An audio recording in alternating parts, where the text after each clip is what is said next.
నమస్తే, welcome to BS news వార్తా సరళి న్యూస్. తెలుగుదేశం పార్టీకి పునాదులు బీసీలే అని తెలుగుదేశం పార్టీ రాష్ట్ర ఉపాధ్యక్షులు కొత్తపేట నియోజకవర్గ టీడీపీ ఇన్ఛార్జ్ బండారు సత్యానందరావు అన్నారు.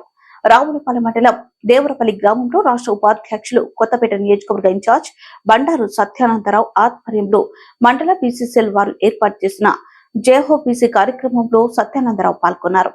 ఈ సందర్భంగా ఆయన మాట్లాడుతూ బీసీలకు తెలుగుదేశం పార్టీ అన్ని విధాల అండగా ఉంటుందని తెలిపారు.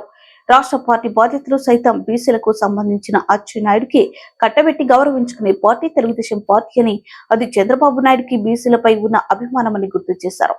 జగన్ ప్రభుత్వంలో బీసీలపై అధిక దాడులు జరిగాయని ప్రశ్నించిన బీసీలను సైతం అణగదొక్కిన పార్టీ వైసీపీ పార్టీ అని సత్యానందరావు పేర్కొన్నారు.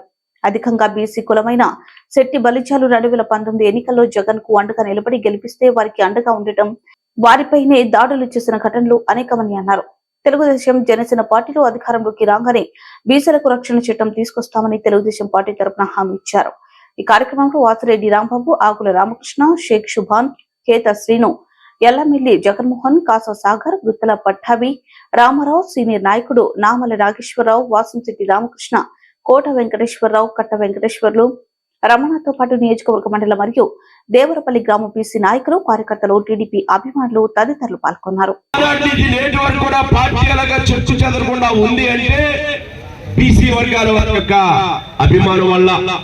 మన వాళ్ళు ఎన్నో విషయాలు చెప్పడం చదివించడం కానీ బీసీ వర్గాల వారు అనేక మంది నాయకులు ఆనాడు గుర్తింపు పొంది బీసీ వర్గాల వారి అభ్యున్నతి కృషి చేయడం జరిగింది. అందులో భాగంగానే ఈనాడు బీసీలు ముందుకు తీసుకెళ్లడం కోసం అనేకమైనటువంటి మరి ఈనాడు తెలుగుదేశం పార్టీ కృషి చేయడం జరిగింది. ఈనాటి చూసుకుందాం, మరి అచ్చెన్నాయుడు గారు తెలుగుదేశం పార్టీ అధ్యక్షులుగా ఉన్నారు. రెడ్డి అనంత కుమార్ గారు మన కోనసీమ అంబేద్కర్ జిల్లా తెలుగుదేశం పార్టీ అధ్యక్షులుగా ఉన్నారు.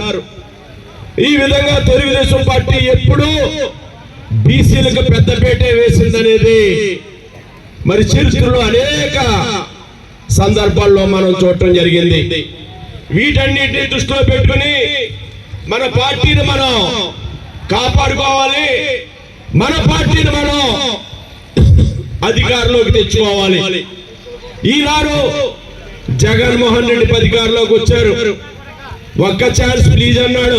విదేశీ వీసా కట్టు, పెళ్లి కానుక కట్టు, స్కిల్ డెవలప్మెంట్ సెంటర్లు కట్టు, బెస్ట్ అవైలబుల్ స్కూల్స్ కట్టు, స్టడీ సర్కిల్స్ 10,000 మందికి శిక్షణ ఇస్తే ఒక్కొక్కరికి 10,000 చొప్పున నెలకి 1,30,000 పెట్టి పిల్లల చదువుల కోసం శిక్షణ ఇస్తే అది కూడా కట్టు.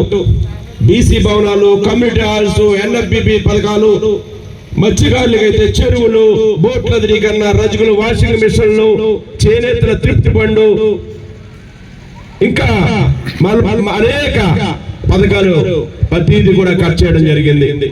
ఏ వర్గ